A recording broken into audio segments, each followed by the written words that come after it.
Lisa, Yes, baby girl. when I grow up, I want to be a woman to society. Then so shall you be.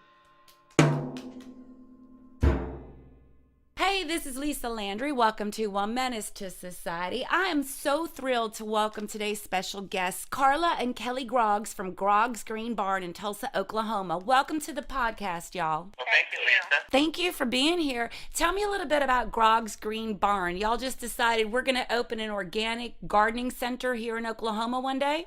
Absolutely not. I guess our very beginning history, we did want to own our own business, and we didn't quite know what that looked like until about 10, 11 years ago. We had two family members affected with cancer, one on Kelly's side and one on mine.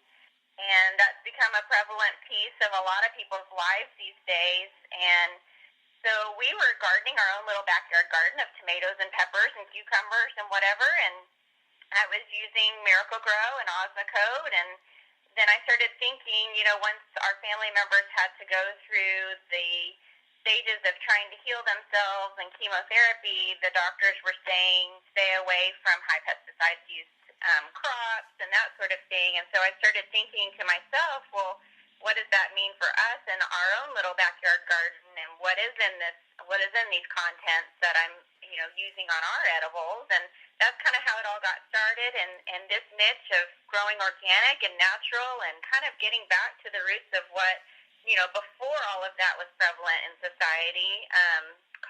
Good old things like composting and that sort of thing. Nobody was really talking about that, and kids tell me how to garden better for our family. So we thought, well, that's going to be our niche here, and that's how we kind of got started with it all. Well, I'm sorry for your loss and your suffering with your family members. I know what that's like to go through somebody being sick that you're close to. And I'm really glad that y'all decided to start some organic farming. How hard was that to do in Oklahoma when you decided this is what we want to do? Well, when we opened in March of 2011, the word organic was a dirty word, if you will. There was only one store in Tulsa that was focused on organics, and that was a Whole Foods grocery store, which at the time consumed a very small space in a strip center. And people thought that anything with the word organic in it meant it was more expensive. Or just trendy. Right. So there was a lot of education, which is why we started from the beginning doing free educational classes every Saturday, and helping to educate the public. Because the reality is, especially in organic gardening, when you garden that way, it actually ends up being less expensive in the long haul than it does trying to continuously feed your crops with multiple pesticides and fertilizers that are inorganic. The great thing about organics is it works with the soil and keeps the soil alive and growing, so that the gardens actually work for you instead of you constantly having to work for them. So wait, you're telling me that it's actually less expensive in the long run and it's more beneficial for your health just to go ahead and invest a little bit more time and figure out how to do this system of growing than it would be just to go get traditional pesticides and put them on my soil? That's exactly what I'm telling you. I attribute myself kind of like a light bulb salesman when they tell you to buy the high efficiency light bulbs and they're going to last for 15 years.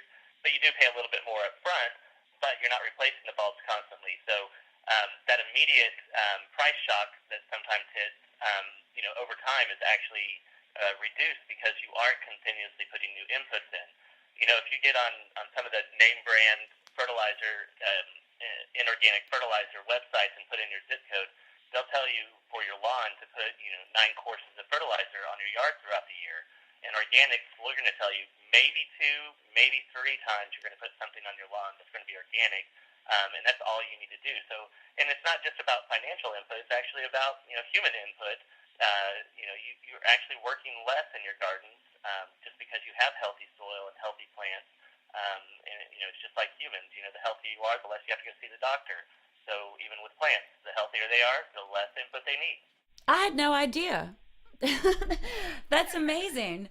People don't. And that's why the educational component had to come into play. And in the middle of agriculture country or commercial agriculture country in Oklahoma, it's oftentimes a little bit more difficult to educate people on the fact that you can do this on a scale that is manageable, and you don't have to use all the what is now considered the traditional means of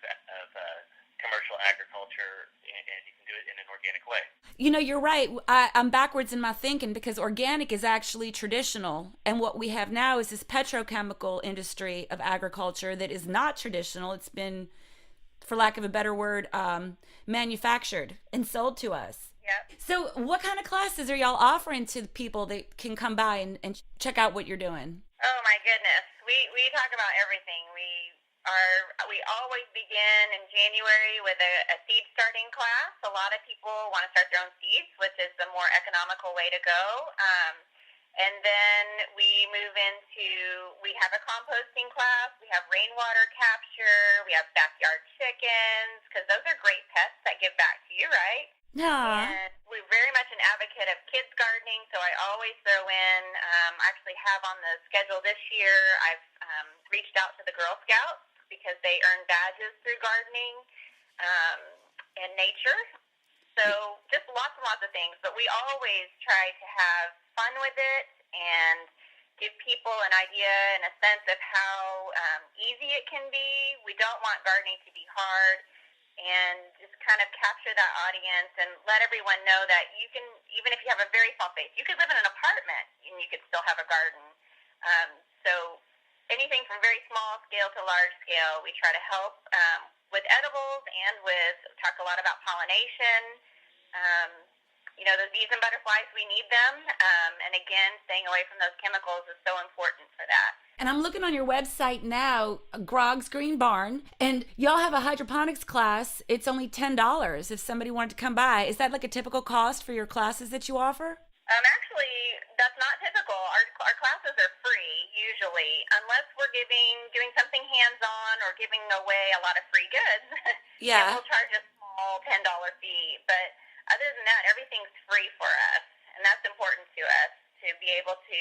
Most of our customer base is good old middle-class America, and we don't have extra money to spend on educational classes, you know, and so we love to just be able to offer them for free.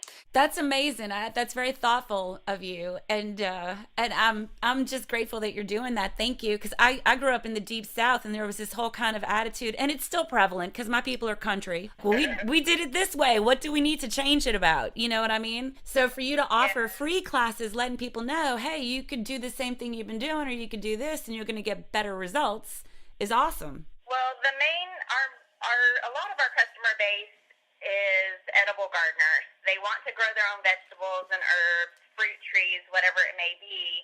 And to the people that say, well, I've always done it this way, why should I do it that way? I think that we always try to talk about the health aspect, because as we mentioned earlier, cancer was in our family. And why would you want to go to the effort of growing your own food and put a bunch of chemicals all over it? So that's where we kind of, try to change people's minds and start thinking outside of that chemical box. And hydroponics classes might come in very handy very soon because 788 might pass. and then you'll have medical marijuana being able to be grown in Oklahoma for all the veterans and people who are suffering from medical conditions. So that's good that you're out there doing that. Tell me about your cooking classes. Y'all have cooking classes. So last year, as any small business owner would attest to, never say never. I said that I would never have chickens at the store, and we have backyard chickens at the store. I said we would never have hydroponics, or I wouldn't say we would never have hydroponics. 4 years ago, I would have said, what is hydroponics? And now that makes up about 25% of our business. And I also said I would never start a restaurant. And so, as I said, never say never, because last year we opened up a true garden-to-table restaurant here. And so the space is here, and we only do it on Friday, Saturday nights. And so we were thinking, what else can we do with the space in the commercial kitchen but offer from some free cooking classes. We also offer intimate dinners with the chefs that only hold 10 people, and that's all to supplement the regular dinners that we have, which are, like I said, Friday, Saturday night with 34 people, maximum with reservations in advance. So one of our missions also is full circle gardening. We teach you at the garden center how to sow your seeds, how to grow your plants, how to take care of any pests or problems that you might have, and also how to harvest. And we just kind of left you high and dry once you were harvesting, and we'd have so many people come in. I've got all these tomatoes or all these peppers that just grow so prolifically. I just don't know what to do with them all. And so that's one of the reasons why we added the component in. Let's teach them what to do with their food and completely close that gap of circle gardening. That's one of those elements that was kind of, it's not a new thing. It was an old tradition, but it's been skipped several generations of canning and preserving, and people want to get back into that and know how to do that for their family. I think it's wonderful. I love pickling stuff myself. I get kind of obsessive with new stuff to pickle. Now, Kelly, is Carla talking you into all this stuff that you said you would never do, and then all of a sudden you have chickens in the backyard? So it's funny because it's kind of the backwards, because this garden center was kind of my dream, and she's the one that gets to run it on a day-to-day basis.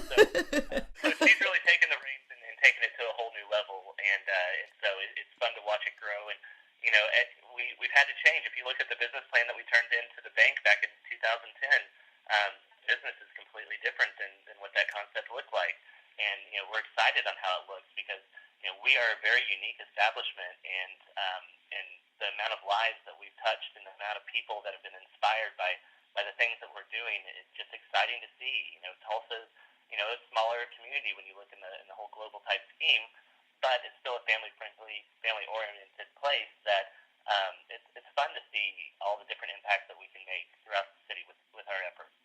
Yeah, Tulsa's wonderful. It really is. And it's great that y'all keep evolving and changing and growing.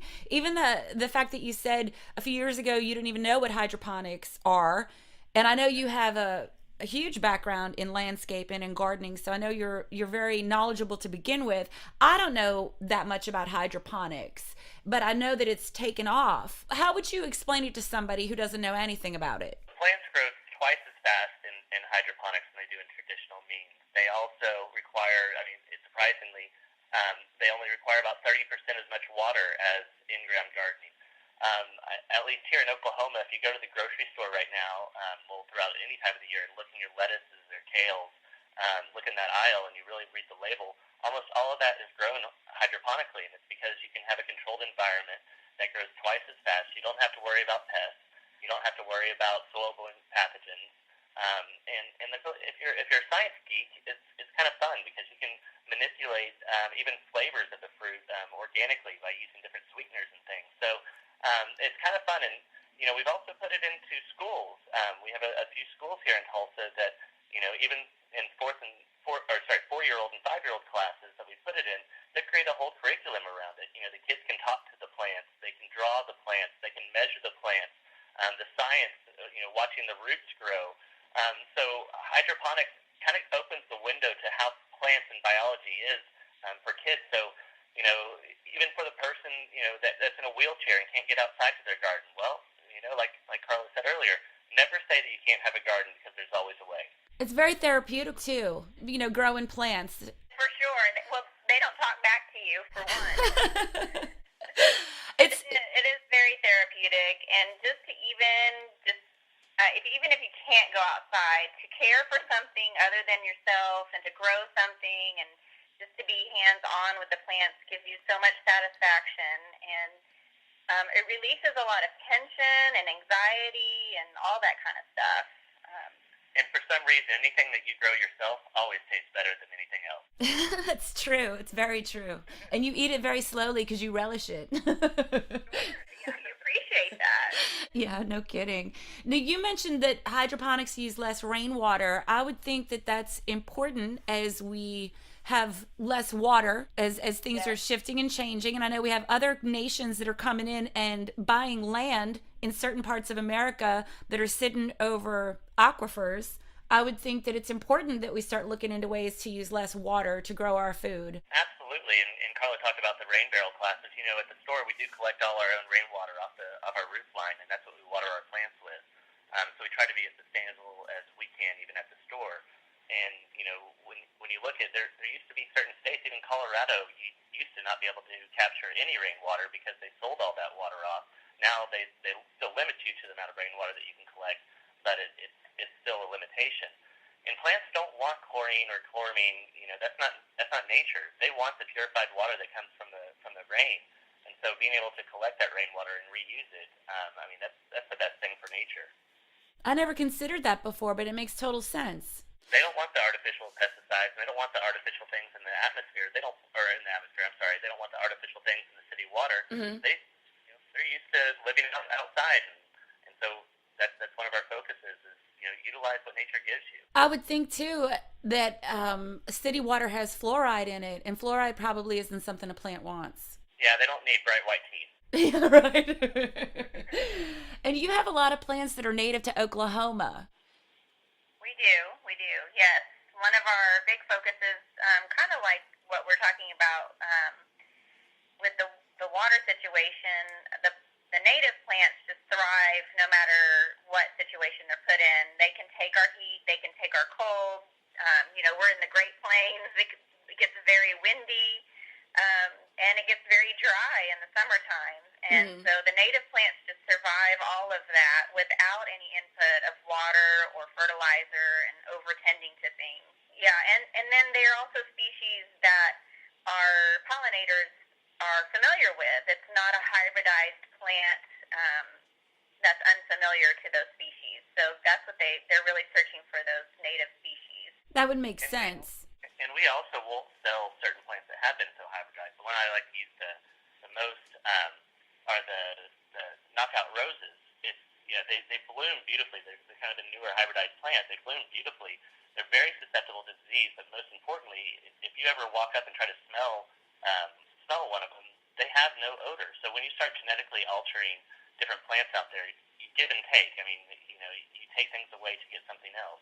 Well, nature is a fine balance, and so why do you want to mess with the fine balance that's been going on for millions and millions and billions of years and try to change that just so that something's a little bit more appealing to your eyesight, but really has no benefit to the environment? Yeah, but people do that kind of stuff anyway, right? I guess the trend is now to stop doing that kind of stuff. Well, hopefully it's not a trend. Hopefully it's a sustainable way of doing things. I mean, the new generations, the millennials, the Generation Xers, they kind of understand a little bit more about the impact that we have on the earth and the impact that we have on an everyday basis. And so it's nice to see that while that the computers and technology has taken over a lot of that, but they still respect the outdoor environment and the things that nature has given us. I do. Nature is amazing. I'm glad that there is a new direction toward making things more sustainable and appreciating and enjoying nature, because it's very healing just to be outside digging in your own garden with your fingers in the dirt. Nothing better than that. I mean, it's definitely therapeutic, like you said, and to be able to harvest the reaps of your efforts and be able to put that on the food table. There's an organization called Global Gardens that we work with here in Tulsa, and they have garden plots for their kids. It's kind of a lower socioeconomic area, and the kids plant these gardens at school, and then when they harvest it, they have a board that says, I took this amount of food home to my family, or I was able to produce this many vegetables, and this is what we ate. And so even the kids are able to contribute and realize that it doesn't matter what your background is, what your socioeconomic lifestyle is. Everyone can garden, and everyone can produce for the family and make it sustainable. Yeah, that's remarkable. And you do have the articles, I've noticed on your website. You have articles about what you're doing with the community, things like that, showing somebody that they can just make a little garden in their own apartment using bins and soil. It's that simple. Sure. It's definitely simple. We've had the opportunity to be talked about and be written about in a lot of publications, and as a small business, that's so important to us, and like being on your show today, it's, we're not sugarcoating anything. It's a tough, to own your own business it's a tough thing sometimes, but we're really just so excited and happy to be reaching out to the community and even outside of this community. We have a lot of people even drive from far away to come to our classes because nothing's offered in their area, and it makes you so happy to see those new faces and see that we're opening our doors to so many different people, and like Kelly said, from different economic backgrounds. We have people here with plenty of money to spend that come in, and they have backyard chickens and everything. And then like Kelly said, we support places like Global Gardens that takes kids from lower income backgrounds, and so we're really just a scope of a whole lot of things, but we're just happy we're here and we can be able to do that for everyone. I think it's also because you get it. I mean, the two of you went through your struggles with your family members, and I know that you, Kelly, come from a background of landscaping. So combining all of that and then branching it out with the fact that you had to actually go out of state to learn about organic gardening to the point where you could get certified because you didn't have anything in your vicinity. So you understand the whole idea of I want to make this change, but I don't have access to it. And so you've made it more accessible to everybody else. And there still is no standardized program in the state of Oklahoma that will train organic gardening and certify you. So right now, it is the east or west coast that you would have to go to for the most part to have a real certification course. Wow. So you're like a unicorn, Kelly. Y'all are just a couple of unicorns. On that one, well, you may agree that I'm a unicorn, but not in a positive way. Let me ask you, this is a random question, but I'm just wondering. I've had friends throughout my life, somebody has an apple tree that doesn't grow apples, or they've got a peach tree that doesn't grow peaches. What is that about? Well, it could be a combination of a few things. Apples need a second pollinator, so if they don't have two apple trees cross-pollinating, then there's an issue. The other thing that I see the most when people say, I have these fruit trees or vegetables, but I just don't get production, it could be a nutrient, balance that's off. But the number one thing that I see the most is people stick, say, like one tomato plant or two pepper plants without anything else around it. And if you're, again, it goes back to those pollinators. If you're not bringing in those bees and butterflies to pollinate your flowers, then that plant will not have production for you. Those flowers have to be pollinated to produce the fruit or the vegetable. And if they're not getting pollinators, they will not produce. And this is where you also have to talk with your neighbors, because if they're spraying a bunch of chemicals on their lawns and killing all the plants or you're creating a hostile environment for the pollinators, they could be preventing the bees and the butterflies and the beneficial insects from coming and helping pollinate. So you also have to be conscious of your neighbors. I had no idea. So it's your neighbor's fault when your apples don't grow. I'm just trying to make it more simple. But no, I had no idea. The pollinators, how important is that? Like the whole bee colony thing collapsing. Should we really be concerned?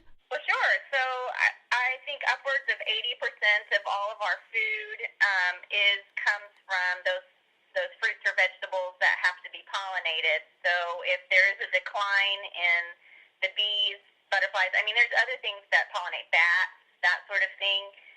If we're not taking care of the diversity of our land, then our food supply is in detriment to us. And it's hard for us to think of that so much and that's where GMO crops come into play.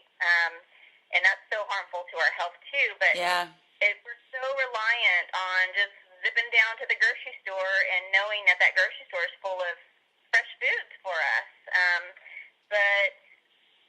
And that's how, those GMO crops came into play, because they don't have to have that sort of, pollination happen. But we are passionate about that, the pollination, to the point that we even have an observatory beehive here, and we have 10 hives out back that a local beekeeper keeps for us on our property in the back 2 acres where the chef gardens are. Because again, the education of that, and simple little facts, we just kind of throw out facts every once in a while to our dinner guests that are coming to dinner, or to our customer base, that it takes one bee its entire life to produce a teaspoon of honey. That wow. Only produced a teaspoon of honey. And so it seems like that, like you just kind of get so passionate about that sort of thing. And yes, like I said, upwards of 80% of our food sources come from pollinated plants, unless we all start switching to genetically modified, which we don't want to do. Leave it to the science lab. We don't want to do that, so it's just being aware and educated about it. And when you think about it, bees are kind of like the canary for miners. They're the gauge of our environment. So when you start seeing the beehives collapsing, and the bees going away, that's kind of a big gauge that something's harmful in our environment right now, and that we need to make a change. And so when we hear about these colony collapses and those types of things, it's something to really heed caution on and really pay attention to. And it's time to make a change, because once they're gone, that's just the beginning of the downward impact. Yeah, that doesn't sound like good times. No. Really, and just to clear the myth, bees really don't want to sting you. You got to remember, they die once they sting you. So unless you're doing something to them, they don't want to hurt you. Yeah, leave them alone. Exactly. Well, thanks for everything you're doing. It's like y'all are training the locals for the zombie apocalypse. we do have the doomsday preppers coming into the store too. I'm sure you do. But well, everything's there for you. Organic soil. Learn how to grow your own hydroponics with minimal water. Learn how to get your own rainwater together. I mean, it's like The Walking Dead could shoot there. Bring it on.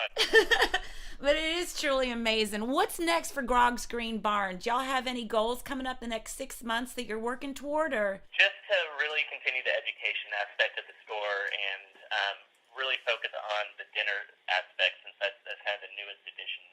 We like to add something new and unique every 2 to 3 years, and so right now we're really focusing on the full circle gardening concept and showing even people that maybe wouldn't have gardened before what gardens can look like and how much fruit and vegetables that can be produced and what type of amazing 7-course meals can come out of your very own garden, and let us inspire you. And so it's community impact that we're focusing on, and spreading the education, as well as really helping people understand how good the food can be when you grow it, or it's grown organically, and how much more flavor it has rather than a freeze-dried tomato from Mexico. Big difference in taste and nutritional value there. Yeah. So for anybody listening, grogsgreenbarn.com if you want to check them out and see what they've got. And obviously Carla and Kelly will answer questions if you want to just give a call and educate yourself a little bit more. Absolutely. We're here to help. That's the ideal way. Thank you so very much. Thank you so much for giving some of your time to come and talk about this today. And I wish y'all the best of luck. I think what you're doing is amazing. Well, thank you. Thanks, y'all, for listening. Please come back to next Womanist Wednesday. You can find me on my website, lisalandry.com. And if you sign up for my newsletter, you will receive a free audio download. Shout out, Ari. I love you, little boo-boo.